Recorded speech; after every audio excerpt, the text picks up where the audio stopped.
Okay, so here we go. Let's view this in full screen. All right, so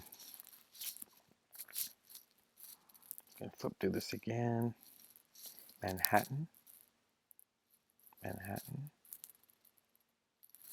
Manhattan. We don't hear Manhattan until the end.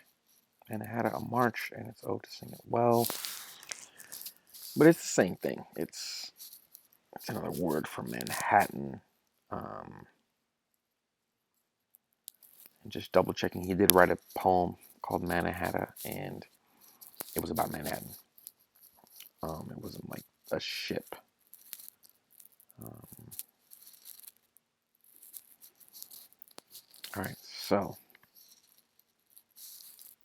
and then just, I'm sure a lot of people might have comments where they'll just know a lot more than I do. You guys might want to share. Yeah, I'm very humble. I mean, I know what I know, and I know what I don't know, and I know that we got to start this paragraph. So let's start writing the first paragraph. So we can take this thesis, copy, scroll all the way down.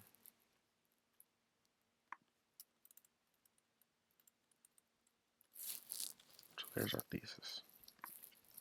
So let's open it up. Infamous president. For some reason, I remember this also. Richard Nixon once exclaimed, "Or as heck."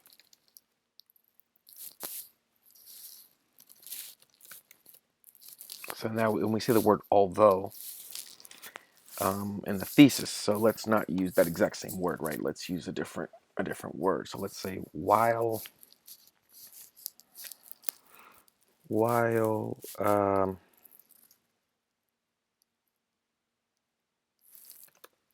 Nixon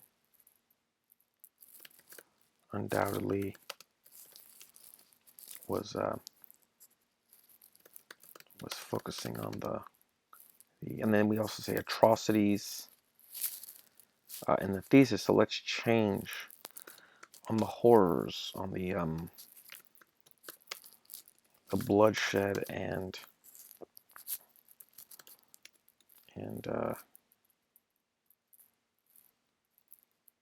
domestic bloodshed and strife.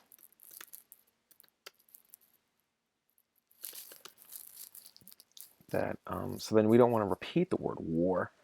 Again, this goes back to one of our theses, which is that we want to make sure that we vary our word choice,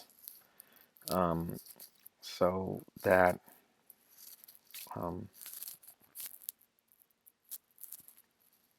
that declared fighting. Let's look it up.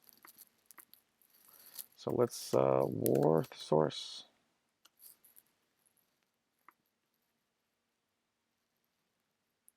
We already said strike. Hostility. Conflict. I guess societal.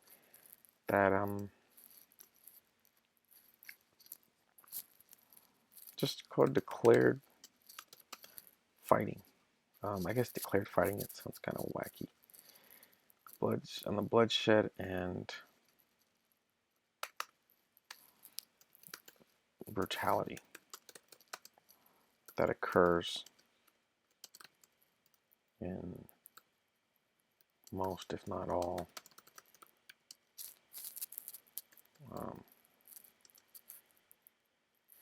wars. It's not really battles, because battles are parts of wars. So you don't want to confuse. That's the most important thing. You don't want to confuse.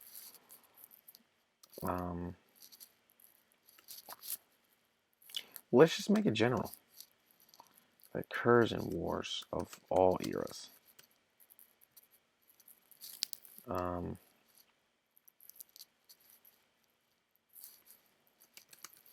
we can just call him an American poet. We don't have to be super effusive and just give him a bunch of love, or we don't have to be, throw a little dig, overly optimistic or overly effusive or overly positive or adjective heavy, poet, uh, you know, um, Walt Whitman. I mean, there's really no reason for that. It's always about the reason, right? What's the reason?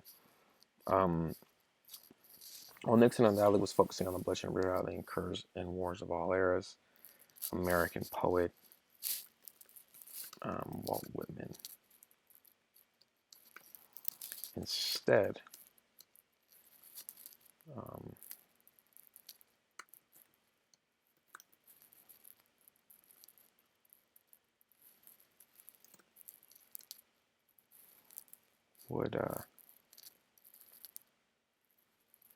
would train his eye would train his eye on the more um,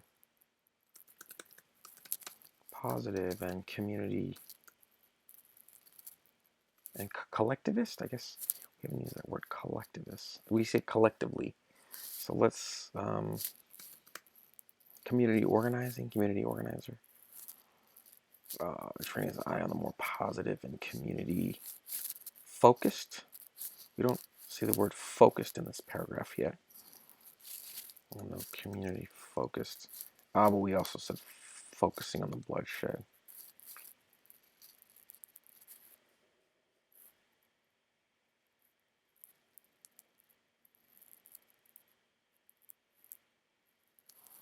And community inspiring aspects of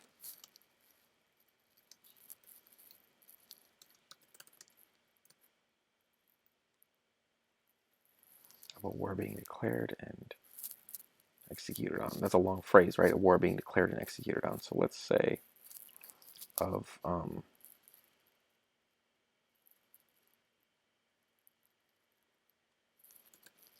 these societal hostilities, struggles, because you use bloodshed, brutality, which is alliteration, societal struggles. Yeah. We could even make it more clear by saying that we call wars.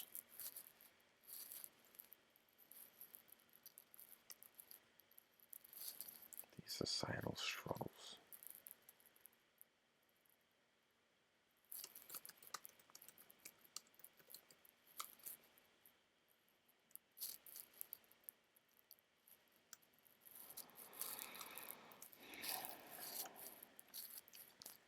I like to put the period inside. I know for programming you want to do it outside, but I think I don't know. I think commas you want to be inside. It's tricky. I think that's one of those things where it's like, do you skip two spaces or do you skip one space? After a period, I skip two. A lot of people say no, just one is fine. So I think it's very subjective. It's easier inside. And then you want to look back and say, okay, does this make sense?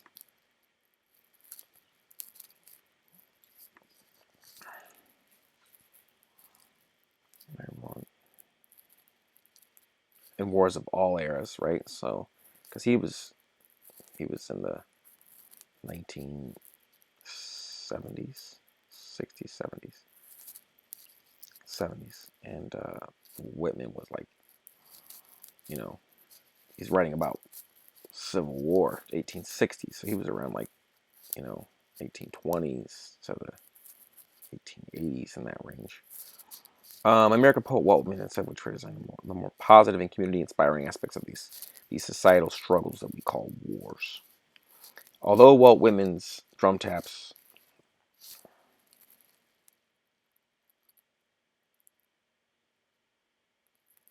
yeah, yeah. No, she was speaking just of line breaks.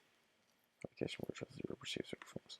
Poems overwhelming emphasis on war's inherent ability to put together collectively and actively to fight and work toward a common goal. You could mention the words "this essay." I don't normally mention it. I rarely do. This essay will blow, you could once in a blue. It depends on the class. It depends on, again, the teacher and whatnot. So let's try not to mention that. And I'm sure you guys already know, like, don't use I if you can help it, unless it's like a personal narrative essay, but not for a literary analysis essay. Um, um, this first poem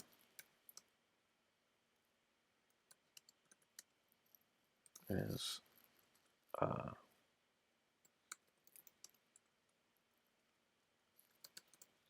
anthology of poems, aptly titled.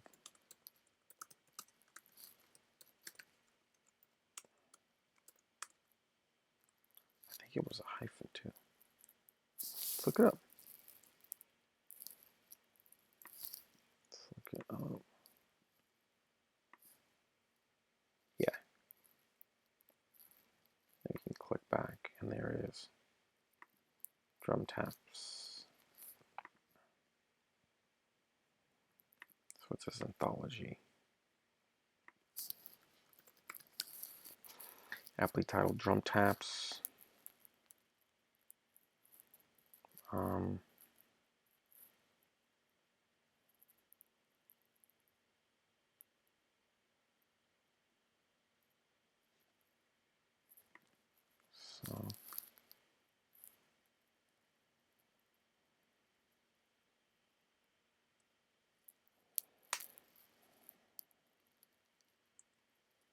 So let's call it First Songs for a Prelude, and then let's call it Drum Taps.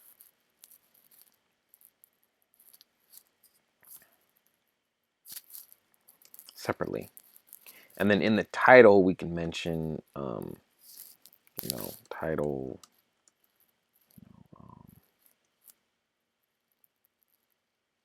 Drum Taps.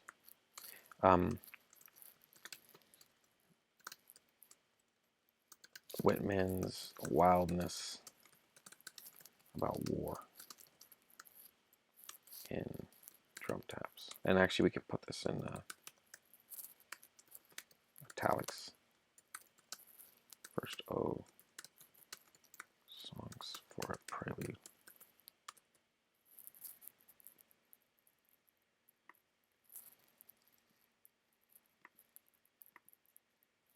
There you go. That fits.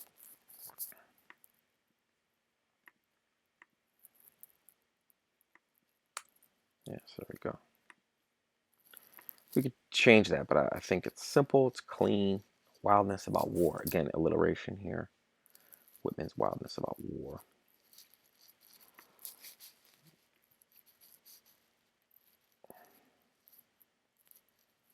So it's not aptly titled Drum Taps. Yeah. Because it's like celebrating. I guess we might, some teachers might mark us down and say, oh, we'll elaborate on that or explain that. And others would be like, okay, I get it. It's aptly titled Drum Taps because drum taps are what you, and we can mention that. We can mention that in the beginning of the body. We could talk about how, well, the title Drum Taps is sort of celebratory, and then we might have to add that.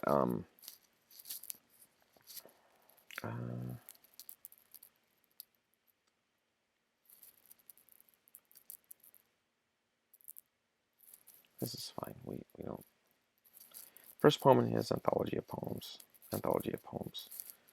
Drum Taps.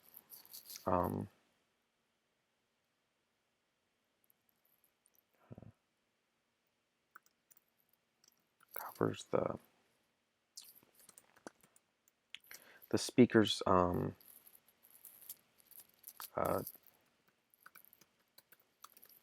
ju covers relays the speaker's jubilant feeling when seeing. So instead instead of putting he slash she, let's just say seen. When seeing people from all different walks of life, occupations, age brackets. We could call that like age. We could say age brackets because it's very particular. The demographics could be racial, religious, age bracket. It could be all of the above, but age bracket. We could also say generations, but then that's a little bit could be a little bit vague. Walks of life, occupations, different walks, different occupations, different age brackets. Yeah, that makes sense. Remember, we want to be clear. We want to really be clear. And as a minimum, you know, 3 sentences as a minimum to be a paragraph. I mean, that's almost every time. You got to have at least 3. And this is our third. Even if they're challenging sentences or long sentences. When seeing people from all different walks of life, occupations, and age brackets.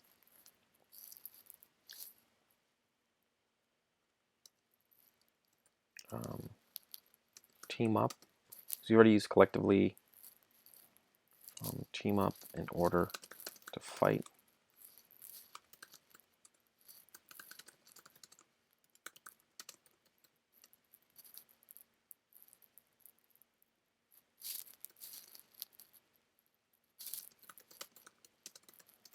This is sort of functional.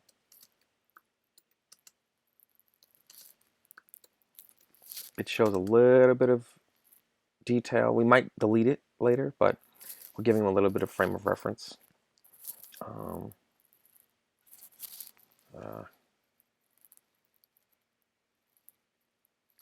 We could say this essay.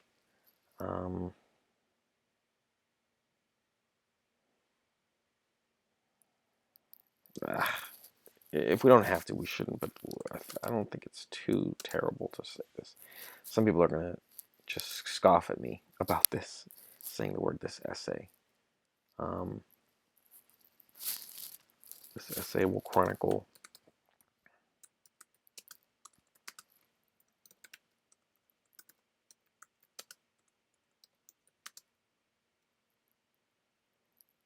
Whitman's uses of literary devices.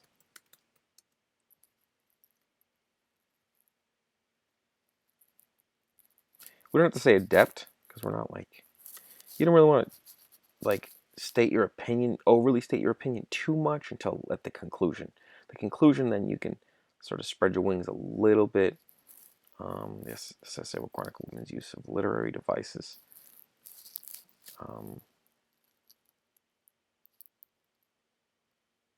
Chronicle women's use of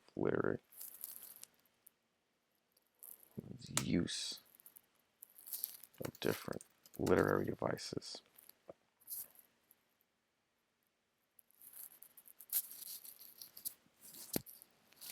And we'll go through the poem. So the poems, you could say the poem in chronological order. So is it the poem in chronological order?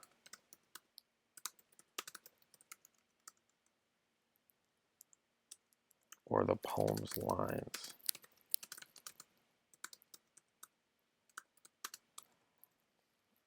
I would say the lines.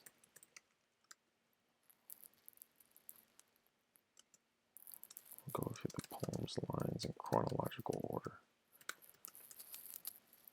Which is good because we're also introducing the fact that we're going to be choosing like line numbers.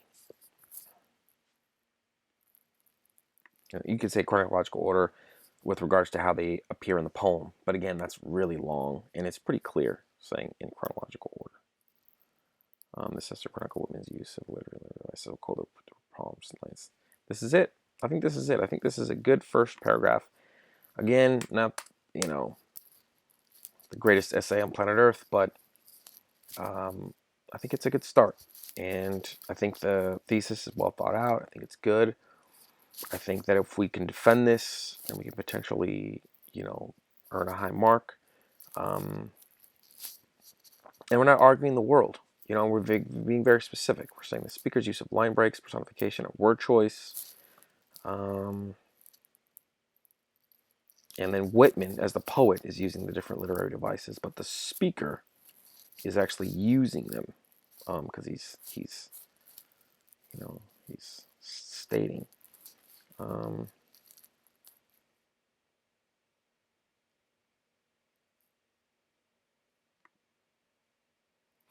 One other thing you do that's creative is you could say his and then mention Walt Whitman. Actually, we already mentioned Walt Whitman, so it actually might be better to say, although it is through Whitman's use of line breaks. Although his first song, O Songs for a Prelude, acknowledges Rusty Board, is through Whitman's use of line breaks, personification, and word choice that the reader perceives the poem's overwhelming emphasis on wars. You could say poets.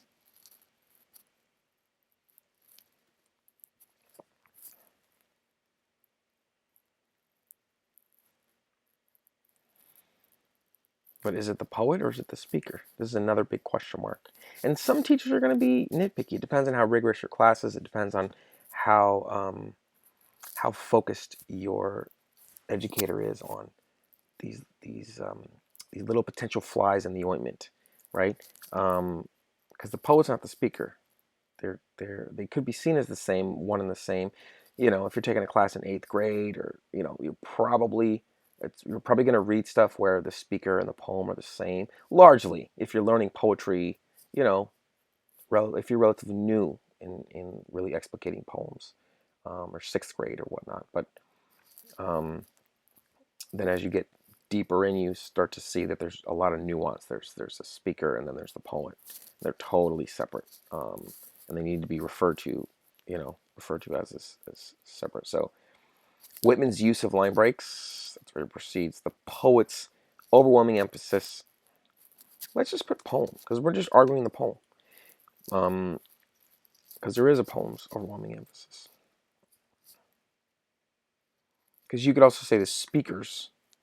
The reader perceived the speaker, but then it's a little bit, confusing, right? Reader perceived speaker. It's just, it's a little much, right? So that the reader perceives the poem's overwhelming emphasis on words and ability to bring people together collectively, actively to fight and work toward a common goal. The first poem is anthology poem church. So speak. Yeah, here we go. Then here we introduce the speaker, and yeah, that's a distinction.